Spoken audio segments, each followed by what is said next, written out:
रजब भाई के लिए केवान सुल्तान भट्ट और ईमान भाभी की तरफ से बुके आया है। अस्सलामुअलैकुम नाजरीन, रजब भट्ट के चाहने वालों के लिए गुज़श्ता रोज़ एक परेशान कुन खबर सामने आई जब अचानक इनकी तबीयत खराब हो गई और उन्हें हॉस्पिटलाइज होना पड़ा। ये खबर मिलते ही बहुत परेशान हो गए और उनकी सेहतयाबी के लिए दुआ करने लगे।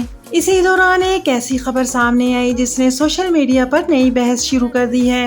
रजब भट्ट की अहलिया ईमान रजब ने अपने बेटे किवान की तरफ से रजब भट्ट के लिए फूलों का एक खूबसूरत बुके भेजा है जिस पर लिखा था get well soon from Kiwan and Iman, और बहुत सी दुआएं भी की गई थीं।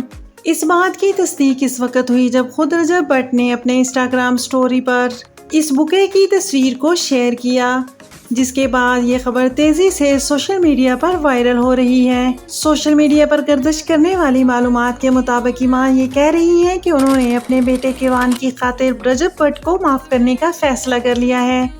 याद रहे कि इससे पहले भी रजब भट्ट सुलह की कोशिश कर चुके थे, मगर इस वक्त ईमान इन्हें माफ न कर सकी।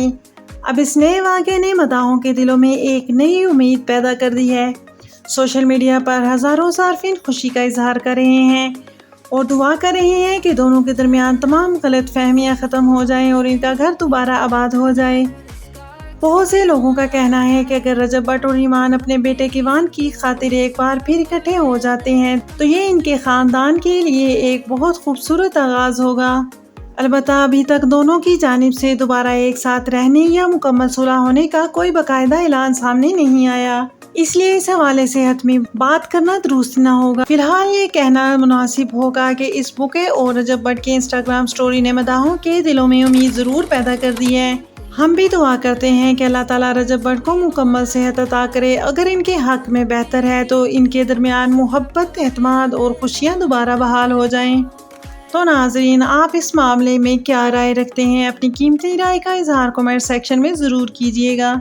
अगर आपको आज की वीडियो पसंद आए तो इसे लाइक कीजिए, शेयर कीजिए और कमेंट कीजिए, और इस तरह की मज़ीद वीडियोस को देखने के लिए मेरे चैनल को सब्सक्राइब कीजिए, क्योंकि मुझे हमेशा आपकी सपोर्ट की ज़रूरत रहती है।